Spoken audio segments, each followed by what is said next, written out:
Good evening. How everyone doing today? God is good and God is good all the time. My name is Ermin J. Spirit Divine. I'm here to give you a word on today on Memorial Day. And since we on Memorial Day, we got Moses. Moses made history and he also had died. So and there was there was no like Moses, no one like Moses. Even though Joshua was good, he really couldn't take the place of Moses because Moses was unique. Exodus chapter 3, verse 1.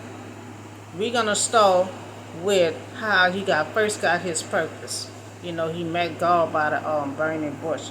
So now Moses was shredding the flocks of Jericho, and his father-in-law, the priest, and he led the flocks, to a far side of the wilderness and came to this mountain of God.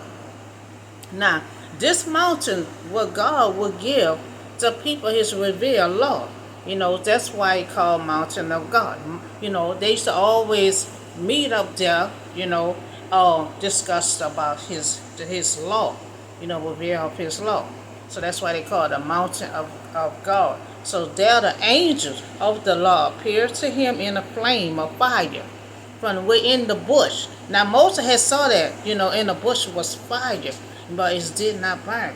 That was kind of strange, And so Moses started looking at the fire, like is that fire on fire? It was on fire, but it was not getting burned.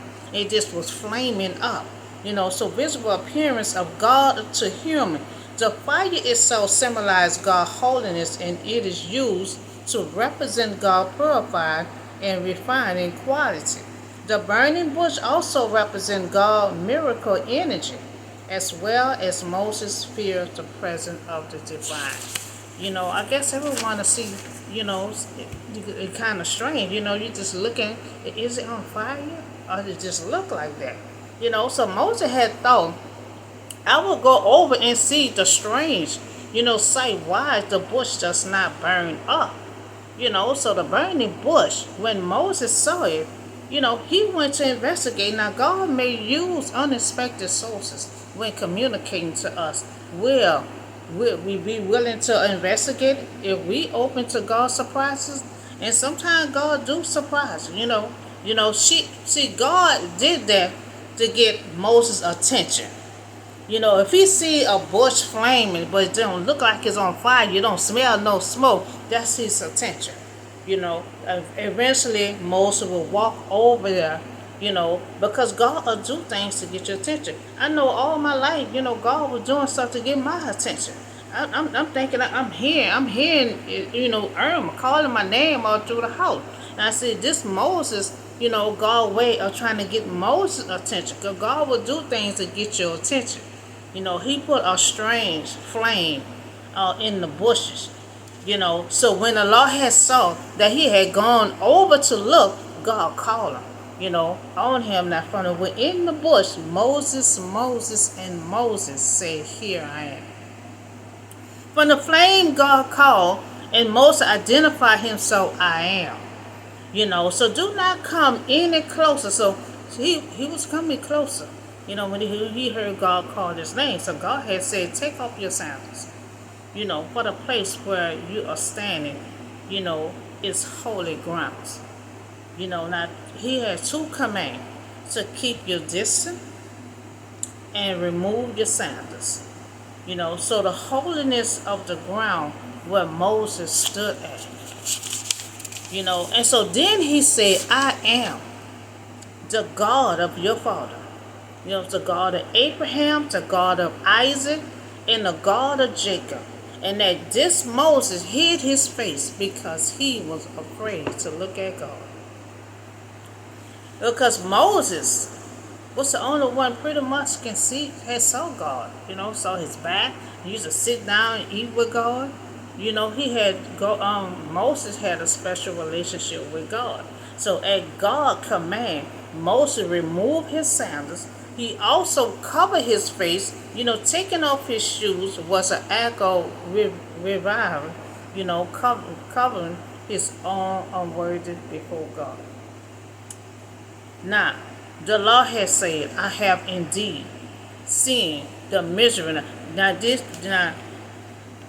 now Moses about to get his purpose. Now I didn't get the whole story, but Moses had just left Egypt, because remember his mother put him in a river, and somebody else, Pharaoh's daughter had raised him.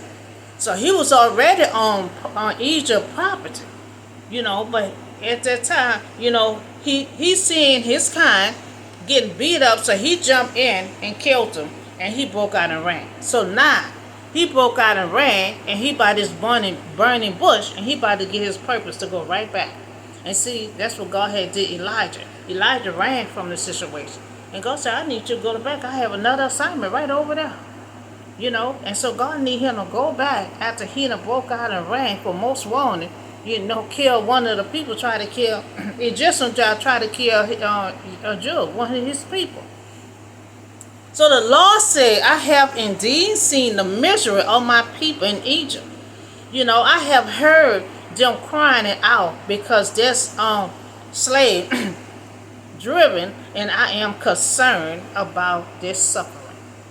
Now God is concerned about this suffering. That's his people. Now God had told him I was going to come back. God had told Joseph, "Tell your people, okay, stay put. I'm coming back and get y'all." So Joseph made a promise that God going to come back and get y'all. So now he ready to deliver his people.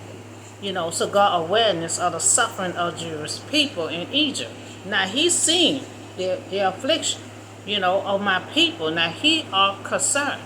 So help come down to rescue them from, he said, I come down to rescue them from the hand of Egyptians, and to bring them out of that land into a good, spacious land, a land floating with milk and honey, the home of the Canaanites.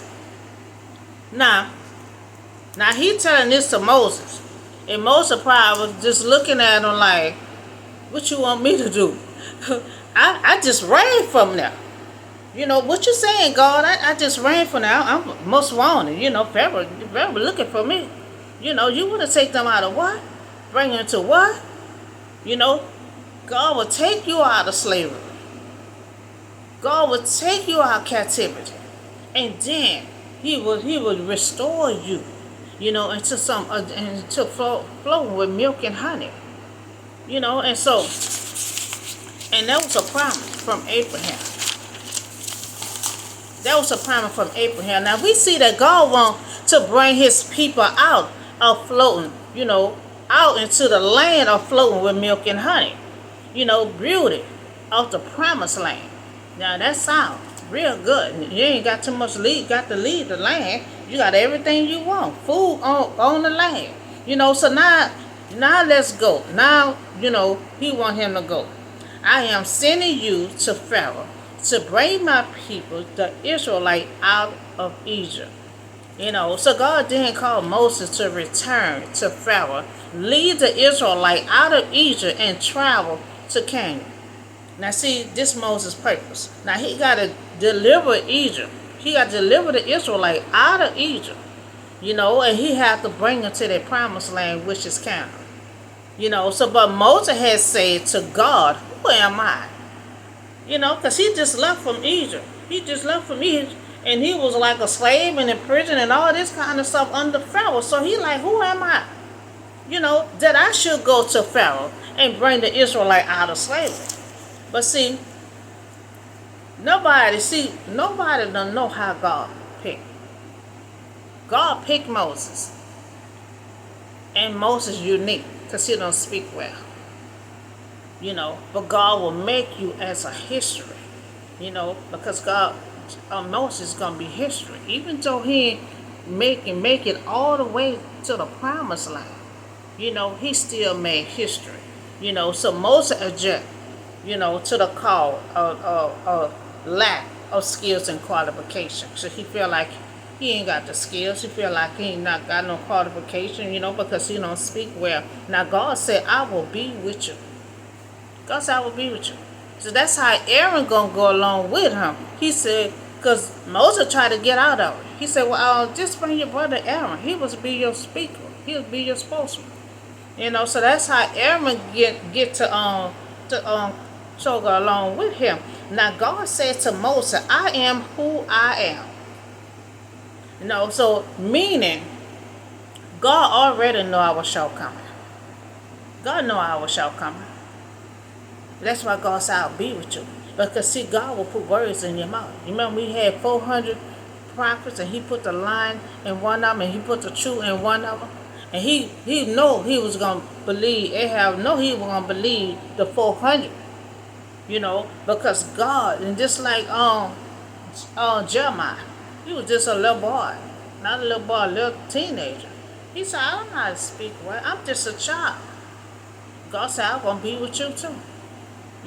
God said, I'll be with you because God will put the words in your mouth what to say. So I am who I am. Saying, I pick you. I know you shall come. I'm going to be with you. If I got to put words in your mouth what to say, it will be done. So now we see Moses have a purpose on his life to deliver God's people out of slavery. So now Moses gonna free the Israelite. Exodus chapter 12:40. Now Moses obeyed God and he went back to Egypt to release God's people. There was 2 million, of Israelite. Now there was this a big purpose on his life. Imagine you leading 200 million people. So now the length of time the Israelite so people live in Egypt was 430 years. So God waited 430 years to release them. But they got released. So the first generation that was dead. So this is the second generation that Moses is pulling out of there, which is 200. Because God told him, you told Jacob, tell your family to multiply. Because already when there was babies, God had told Isaac, you got twins, they're going to be a nation. So that's what Jacob had told him. Tell them to be multiply because they're a nation. So in 430 years, 200 million Israelites. Now they were served and enslaved for 430 years. Now God promised Abraham and his descendants the land. And he promised, and he come to deliver. Now, at the end of the 430 years, to the very day, all the Lord division left Egypt. They marched out of there, 200 million people. When Pharaoh let them go, they marched out the front gate. Now Moses complete and delivered them out of slavery, but now he is not finished. Now he have to deliver them to their promised land. See, he got a big purpose on his life. Because the land kept vision that night to bring them out of Egypt. Now, on this night, all the Israelites, are to keep, and to honor the law for the generation to come. So the Lord kept his promise to his people, and they was out of the land of Egypt. They was free. So Moses, he did his part for so far, but he's still not finished. Now he got to deliver them to their land, the milk and honey. Now we're gonna get to what he gonna disobey, where he's not gonna enter the promised land. He gonna get right there, and he won't be able to enter. Now the water from the rock, but Moses and Aaron had took credit, and have not give God glory, and this is gonna be the reason why. So Numbers, chapter 20. Now the Israelites arrived at the community at the desert of Zion, and they stayed there. So there was no water. So they got hungry. There was no water for the community, and the people gathered in opposition to Moses and Aaron. So now the Israelites complaining about lack of water, and God provide. So the first time, Moses followed instruction and hit the rock correctly. Now this the second time. Now the Lord said to Moses, take the staff in your brother Aaron and gather the assembly together. Now God telling him to speak to the rock. Speak to the rock before their eyes, and it will pour out water.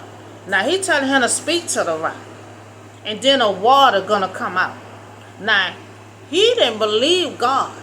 Now he gonna strike the rock so many times for the water to come out, but God gonna still use his miracle, and he's not gonna embarrass him and let the water come out. Now you will bring water out of the rock for the community. So they in their livelihood they will drink. They will drink. Now God gave Moses instruction to speak to the rock first, and then the water gonna come out. God was gonna use his miracle and the water was gonna come out. But Moses and Aaron gathered assembly in front of the rock, and Moses said to them, he said, listen. He said, listen, you rebel, now must we bring you water out of this rock. Now he said we. So that mean they took credit. Credit for God's miracle. Have not give God credit, have not give God glory. They said we about to bring y'all some water out of this rock. And without God's power, they cannot bring no water out of this rock. But God did not embarrass Moses and went on and give him water. Now God gave them instruction, but we see Moses took credit. And he said, we will bring you water out of this rock. Did not give God glory. And Moses did not speak to the rock. He did not speak to the rock. He struck the rock, twice with his staff, and the water gushed out. In the community, they drank water, and see, they were scared to even do what God instructed them, because God said, just speak to the rock, and the water gonna come out, but they were scared the water wasn't gonna come out, so he had to hit the rock twice, and he wasn't supposed to hit the rock. They disobeyed God, but God still used his power and let the water came out. So, but the Lord has said to Moses and Aaron, because you did not trust me, and they did not follow instructions, because they were scared the water, they were going to be embarrassed if the water don't come out. And God wasn't going to embarrass them. If God told you to speak to the rock and the water going to come out, it was going to come out. Because they did not trust God, enough to honor me as holy in the sight of the Israelites, you will not bring the community into the land I give them. He will not, because the reason why he disobeyed God in front of God's people, 200 million people. If he wanted did that in front of them, he would have lived. But he disregarded God in front of his people. Now the Lord had told Moses to speak to the rock. However, Moses struck the rock, not once, but twice. Now God did his miracle, but Moses took credit for it. For this, he was forbidden. He was forbidden to enter the promised land. Moses disobeyed God's direct command and dishonored God in the presence of his people. So God has said he's not going to enter the land. Him and Aaron, because they want to take credit. Then they ain't give God glory. All they had to do was speak to the rock, and God was going to allow the waters to come out. So we're going to look at Numbers 20:28. Now Aaron's the first one died. Moses removed Aaron's garment, and put them on his son, and Aaron had died. There was on top of the mountain. The Israelite mourned for 30 days. The mourning 34, Moses died. Moses climbed the Mount Plain, to the top of the mountain across the Jericho. The Lord showed him the whole land. Now God did. Now he climbed up there, and God told him to look. Look at this. Look at that mountain up. Look at that land I'm supposed to be giving the people. You're my people.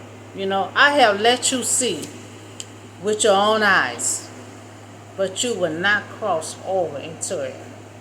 Now Moses' servants of the Lord, and Moses had died.